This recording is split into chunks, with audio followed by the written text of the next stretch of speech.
Alright guys, so today I'm going to be doing a quick little video on sleep and its importance and the effects it can have on the health, not getting enough of it. So first of all, sleep's one of the few things, the more you chase after it, the less likely you are to get it.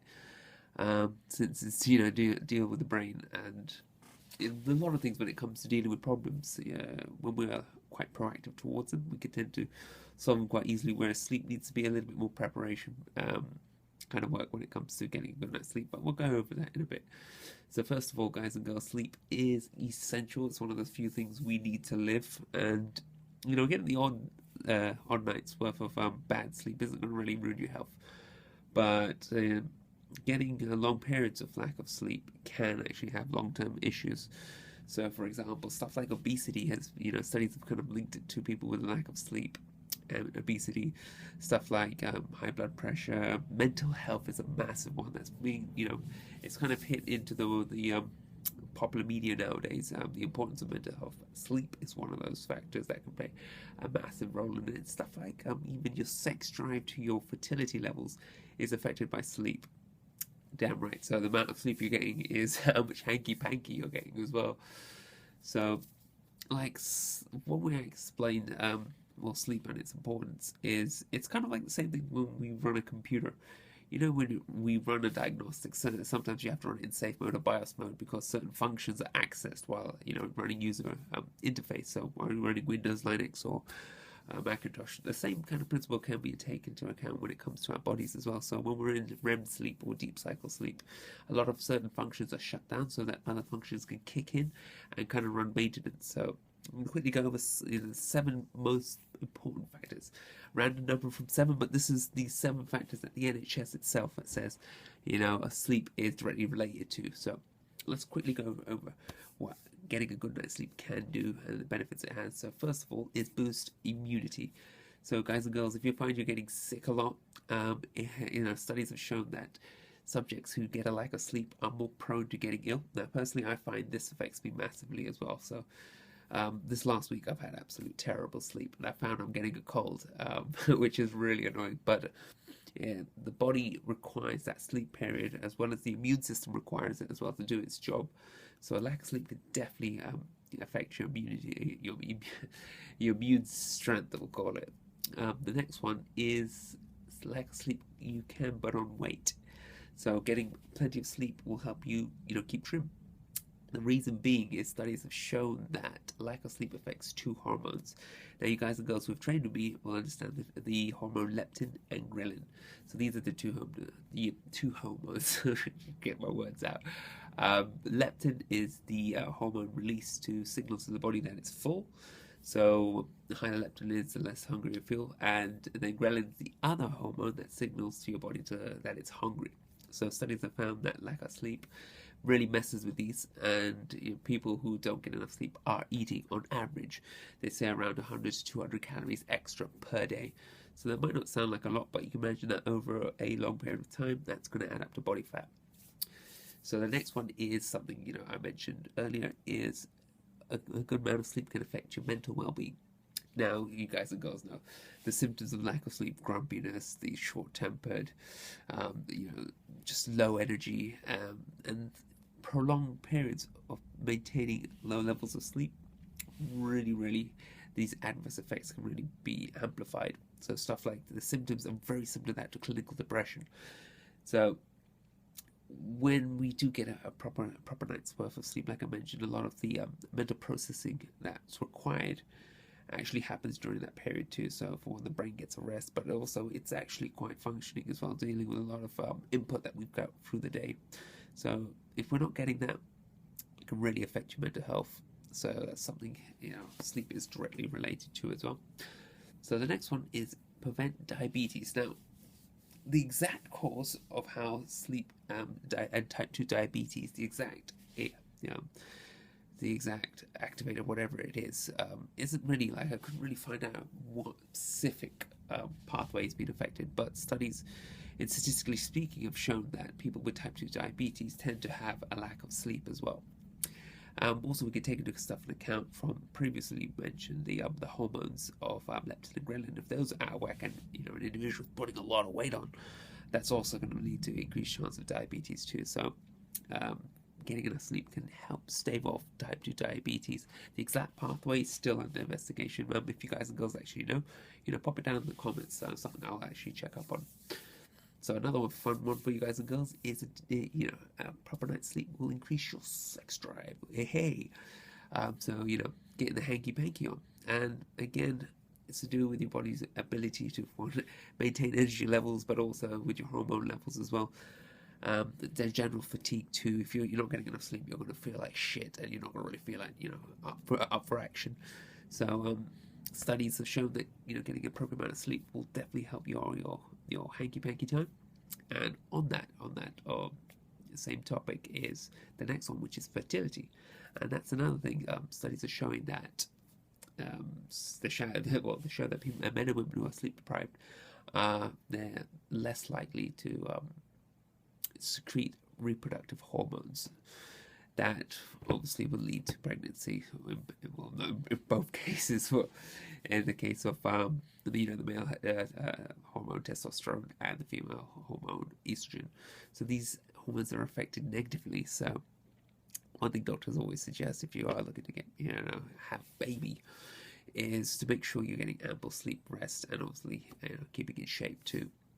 And then we'll finish off with the final one. Is a good amount of sleep can ward off heart disease. So again, a lot of the pathways we spoke about, with stuff like increased body weight, the type 2 diabetes. If you're negating these by getting enough sleep, you're also going to reduce your chance of chronic heart issues as well. But there's also, they mentioned that the inflammatory, instead of getting my words out right today, the inflammatory pathway as well is affected, so that can affect your heart tissue too. So if you're not getting enough sleep, so those 7 little areas that getting plenty of sleep will actually help in. Now that we know you need sleep, how much sleep is important? Now this is dependent on each individual person. The census is around about 6 to 8 hours, but some people need more, some people need less. Personally, I need a little bit more than that. If I get around 9 to 10, I'm right on point. I'm feeling up, I'm ready to take on the world. But again, this is life. We really don't get the amount of sleep as we would like to. But like I mentioned, the odd bad night's sleep can be made up by getting a little bit more sleep. So you'll probably find on the weekends, especially with me, I tend to sleep in a little bit more. Just kind of catch up a little bit of sleep, but ideally trying to make sure you have a regular pattern of getting sleep. So, okay, we've gone over that you need sleep. How much sleep you need is a little bit dependent, but at least aim for around 8 hours, or minimum 6, but try to make up on the weekends. The next thing is, how do you get more sleep? Like I mentioned, sleep is one of those few things that the more you gun for it, the less likely you are to get it, but it's all in the preparation. So first of all, with me, I tend to be a thinker, and my thinking tends to happen towards the end of the day, especially just before going to bed. So I find personally one thing that really helps with me is just keeping a little notepad and pen next to my bed. So any thoughts, any concerns, anything that's going over in my mind, taking over, I'll write down, so that the tomorrow me, the well-rested me, will handle that. And I find that actually is quite a big help, because most of the time, through the day, everything's hectic and things tend to slip your mind until you're about to shut off for bed, and then you're like, oh shit. So rather than making that stop your sleep, try keeping a simple notepad near your bed. Another recommendation when it comes to nutrition is try to make sure you're not getting too many carbs towards the end of the day. So with me, my last few meals tend to be predominantly protein with a little bit of fat, depending on what phase of training I'm doing. So for example, if I'm doing a little bit more of the muscle building, I tend to have a little bit carbs towards the end as well, because I'm looking to be in a little bit of a calorie surplus.